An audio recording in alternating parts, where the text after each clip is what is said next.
What's going on, everyone, and welcome to the first episode of Fate's Rants. Many of you familiar with this channel, you know I love to go on my rants. Lethal Collective, many of you love my rants. And so figured why not make a segment where I rant. So I'm going to start taking topics and opinions that you want me to rant about, right? Keep it in the movie space, right? This is a movie channel, horror movie channel. I don't even mind if it's like non-horror stuff.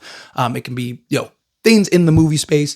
Maybe at some point, if this little segment is successful enough you want it, maybe I'll do like a separate channel where I just rant about anything that you guys suggest. But for right now, in the comments, I'll leave comments of the next thing you want me to kind of rant about. But given this is the first rant video that I'm going to do, I figured why not make it about Scream? But in particular, I want to talk about character development, right? I've had a real issue with the last kind of Scream films, and it was a trend that started even before 5 and 6, right? Like Scream 4, I thought did a really good job of balancing kind of the new characters and the legacy characters, which is why Scream 5 and even 6 with like Gale was so disappointing because you had a film that did exactly what you were trying to do in Scream 5 and did it about as well as you could do it. And yet you were willing to copy 96 and all these other things, but you didn't copy the one film that actually did it correctly.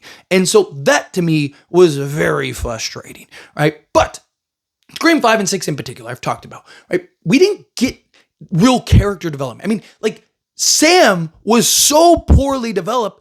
The consensus was, get rid of her. She's terrible. It needs to be Jenna Ortega. And I think part of that was, the Wednesday and her kind of rise and stuff. Part of it was Sam just wasn't a very good character in Scream 5. But characters, period, weren't very good in Scream 5 and 6. You didn't get any depth to any of these characters, right? Like, we've had 2 movies with the Meeks twins, and I still have no idea who Chad and Mindy are, right? Like, Mindy just goes on these like random rants and tangents that lead nowhere. At least Randy, when he went on his rants and tangents, right, they actually led to something.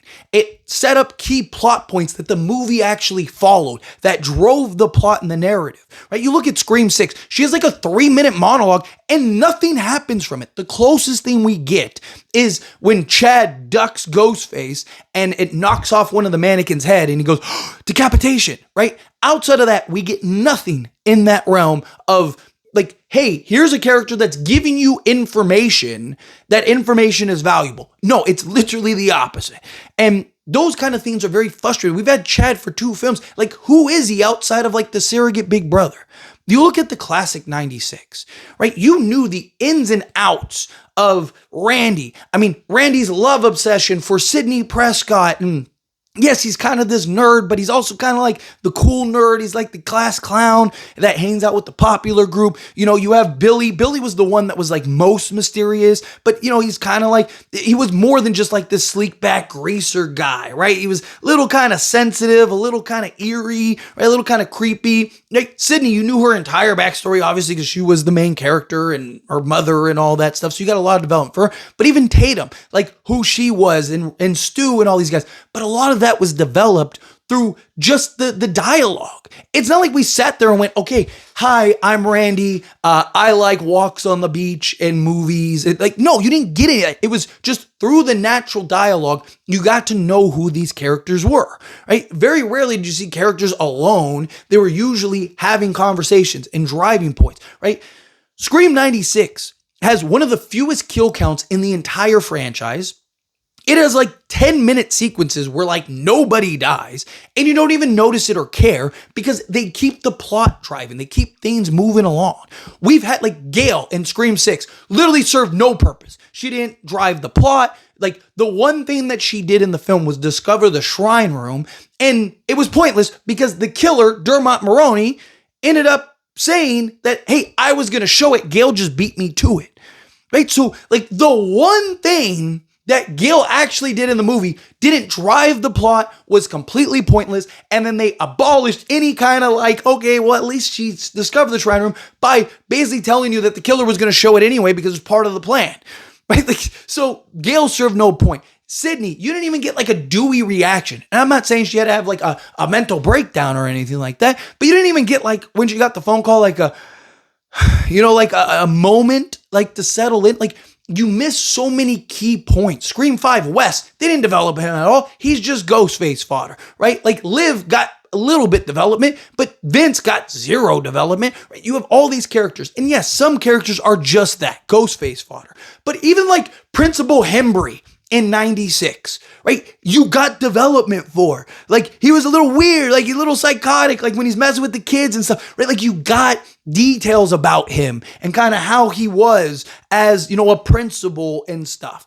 right? Like, it's just all of those things. And then even like when he, gets hung from the goalpost, right? Like, they're like, oh, like, just, you see the interaction from even just like the background characters, right? But the crazy thing is, right, as much as Scream 5 and 6 have lacked character development, they actually developed a character perfectly in a matter of seconds, showing that they are capable of doing so.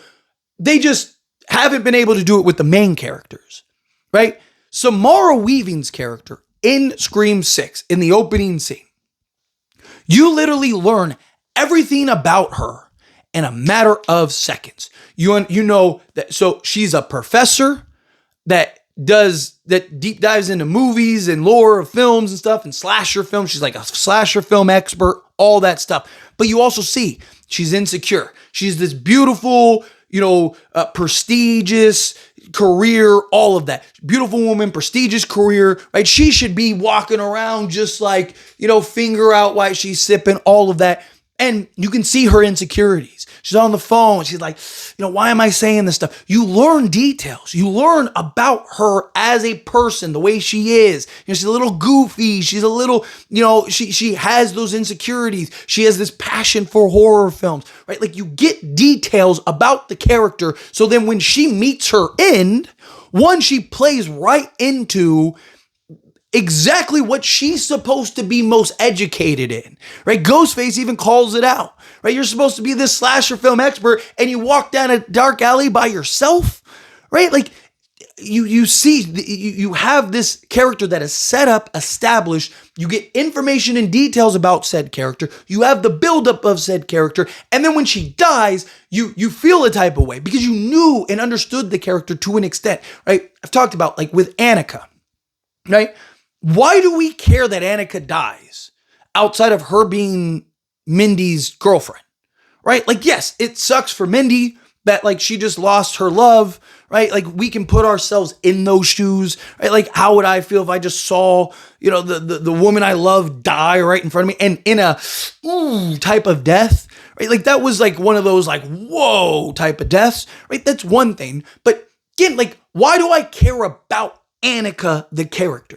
She had like 3 lines in the entire film. You know nothing about her outside of she's Mindy's girlfriend. At least Liv, you got pieces of her and Chad's relationship, right? She might be two-timing Chad with the older guy in Vince, right? She's a little controlling. She's a little stuck up, right? Chad's kind of the laid-back, cool guy, but she's, she can be a little kind of obnoxious at times. Right? Like, you got elements of the relationship. They're a little toxic in ways, right? Like, Mindy and Annika, you got nothing. You didn't get any like detail. I don't know, how are the relationship? Is it a loving relationship? Is it an abusive relationship? Is it a controlling relationship? Is it like, what is it? You didn't get anything, right? Like, and the thing that frustrates me the most is we have proof that you can build a character and you can do it in seconds. You can build a character in a matter of seconds that we know everything you need to know about.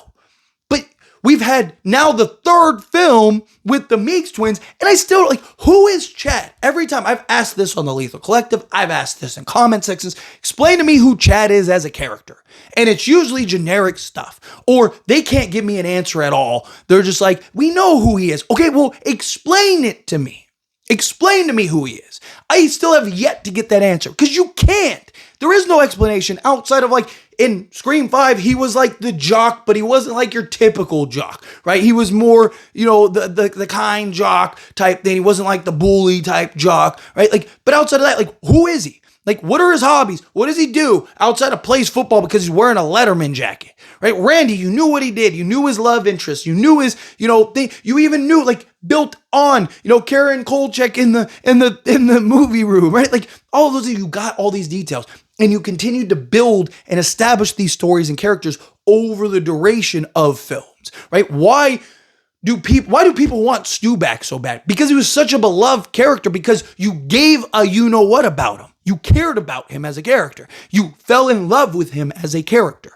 You got the goofiness, but he's really a player behind the scenes. He's over here, knocking boots with all these girls and stuff like that, right? Like, you get details and you get little nuances about said characters. You don't get any of that with Chad. You don't get any of that with Mindy, right? You didn't get any of that with the characters in Scream 5. You didn't get that with any of the characters in Scream 6, right? Like, and then even some of the backs, like Kirby, like, what was the point of having Kirby in Scream 6? Like, her story didn't even make sense, right? Like, it's those kind of things that just disappointing. But what's crazier is you literally have a character that you developed in seconds, showing that you're capable of doing so, and still drop the ball. Make it make sense. But that's my rant. Welcome to the first episode of Fate's Rants. Again, literally it's just that. It's just me taking a topic that you guys want, topics that, come to mind that I want to just kind of rant about, and probably do weekly. If it becomes really popular, then maybe I'll do it more than a week. But again, let me know your thoughts and opinions. Let me know what kind of things you want me to rant about next. I'll kind of go through a list. More popular ones will kind of go and rise to the top. Maybe I'll even do some like voting system or something like that. But anyway, let me know your thoughts and opinions down in the comments. What'd you think? Did you love this? Did you hate this? Do you agree with my points? Do you disagree with my points? Do you think, like, Fate, this rant was pointless? Do you think Fate, this rant was perfect? However you feel. Either way, I'd love to hear it. Let me know down in the comments below. That being said, if you haven't liked this video, hit that like button. Helps me a lot. So we enjoy these types of videos, and I truly appreciate it. If you're not subscribed to the channel, what are you doing? Hit that subscribe button. Turn on the bell notifications. Appreciate y'all. See you in the next one. Thank you.